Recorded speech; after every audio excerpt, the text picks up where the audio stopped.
Let's get to the story of the day. I'm using a highway that is covered in snow to get home from work. Despite my limited visibility due to the snowstorm, I've already passed 4 accident scenes. I cast my gaze out into space. A construction site with a closed section of the road includes a concrete barrier at the beginning of a curve. I therefore alter my course. While changing lanes, the driver in front of me abruptly loses control. His car skids and makes contact with my rear bumper. I want to move aside for him as a result of my startled reaction, but doing so makes my car completely lose traction. My car advances like an arrow. The wheels have no grip and we're doomed to collide with the concrete barrier in the curve. I scream, and then I lose vision. The memories of my life start to quickly fall to earth in flashing golden images as I quickly get out of the car. I reflect on my life as Heinz smiles at me, and all of a sudden, I realize that we are constructivists. How we perceive our lives is up to us. In order to find out how I might avoid hitting the concrete barrier, I made the decision to examine the memories as they were falling. The experiences in the form of golden images accompanied by flashing threads erupting from my body started to rise and spin around my spirit body as soon as I made my choice. When it reaches one of the memories, it is drawn into length and continues to grow until it touches it and is instantly absorbed by it. It's dark. I sit next to my friend Florian and observe from the passenger seat how the car sways back and forth on the slick road. He steps on the gas to take us past the power lines and out of the neighborhood whenever the car's tires regain traction. In the event of a collision, the wooden poles of the power line are at least as dangerous as if we'd driven into a concrete house because they're as large as trees. In this way, we veer from one side of the road to the other and, using every last bit of energy, escape the village. We've gained some speed in the process, which will be a fantastic stroke of luck for our survival, as we will need the speed to get out of our accident-related situation. Our car finally loses all traction and slithers across both lanes, inescapably heading for the ditch. I observe both of our fear-distorted faces with wide-open eyes. I then relive the accident's critical sound from the viewpoint of a passenger. Looking up at the night sky, I scream as the car finally leaves the road and crosses the ditch in an eerily silent manner. My spirit body then exits the vehicle once more. I just witnessed our car crossing a ditch and landing on all 4 wheels in an icy field of snow. Fortunately, the axles stay in place, and as my spirit body ascends into the sky and my memory fades away into a pitch-black void, I can just make out the car zooming through the field at car speed. Once more, I'm filled with the golden memories of my life. After that, the flow stops abruptly, and I pass out. I'm sitting next to my friend Wolfgang in the steam room's thick fog when I regain consciousness. He tells me about the collision in which his car was rammed sideways.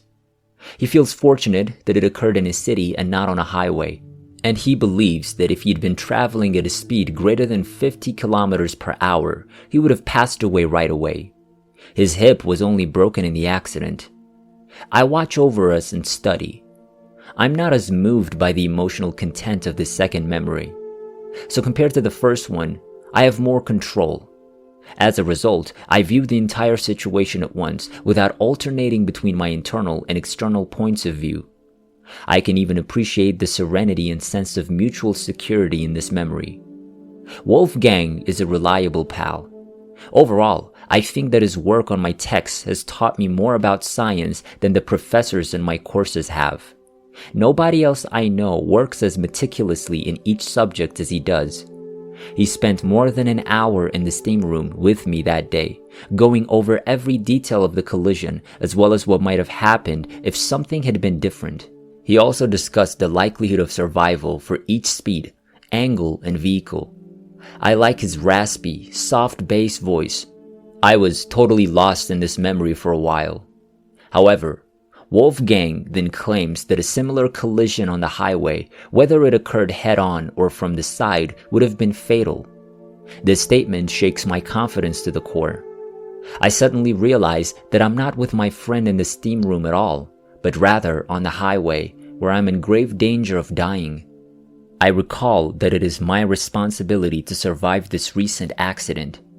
That causes my memory to fade. Images that sound golden and colorful flood my mind.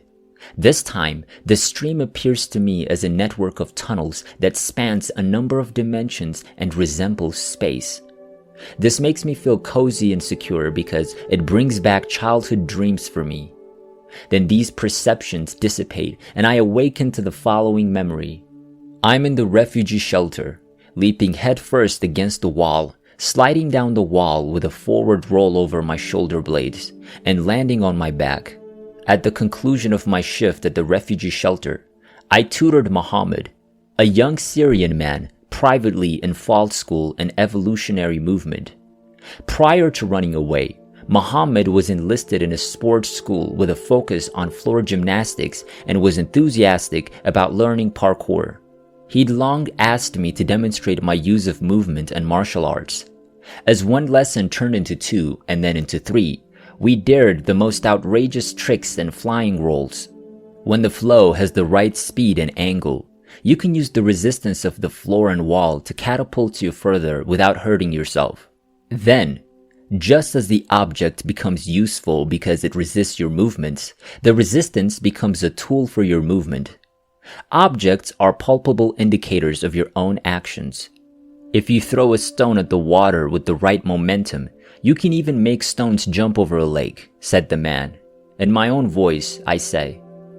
This saving thought occurs to me as I watch us fly through the air and you listen to what I have to say. If I yank the wheel around at the last moment, can I manage a flying roll over the concrete barrier?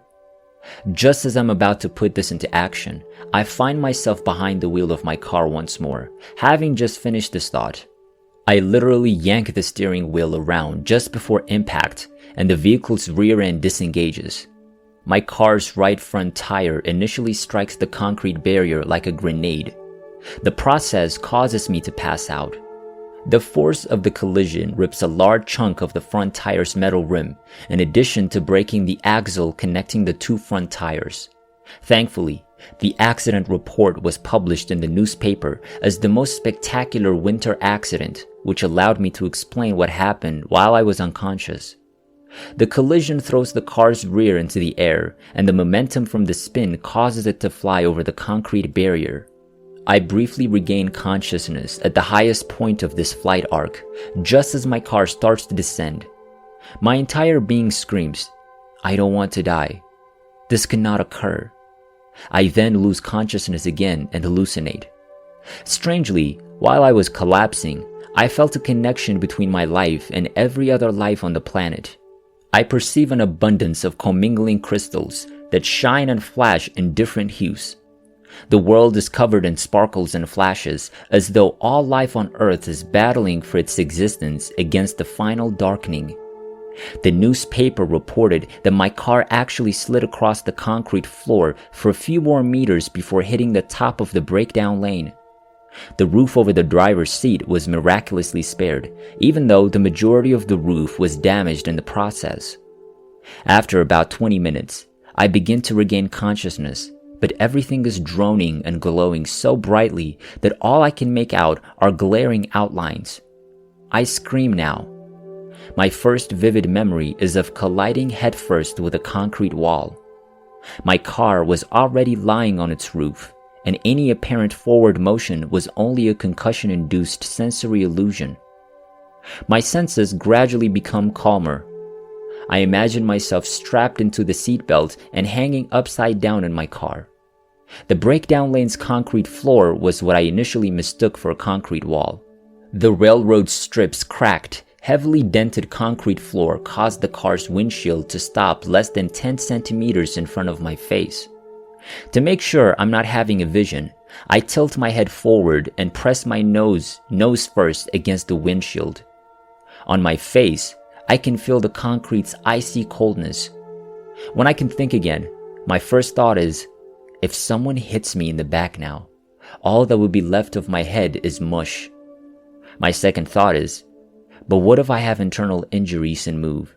Then I could die from a careless movement alone. However, after everything I've been through, I don't want to pass away. Someone again fails to maintain a safe distance and crashes into the back of my car. I made the decision to compare my integrity to the fundamental principles of evolutionary motion. Even a healthy atom has the ability to move laterally, transversely, and vertically, and that is what I'm attempting to achieve with the spine's minute movements. My physical state appears to be good. I take the risk of performing a handstand while supporting my legs on the car's roof in order to unbuckle my seatbelt with just one hand. The window is barely big enough for me to squeeze through to the left above me. Thankfully, the impact nearly completely removed the glass from the window frame. I push through, bleeding barely at all, legs first. As I pull my upper body through the broken window, someone is already reaching out to me. I hear a terrified voice saying, "Don't move. You might die." As I lay on the snow-covered ice floor, I grab the hand that was extended to me and pull myself out of the car. I stumble across the floor before standing. Then my body becomes calm. And as I do, I notice how the neon lights of the highway have illuminated the drifting snow.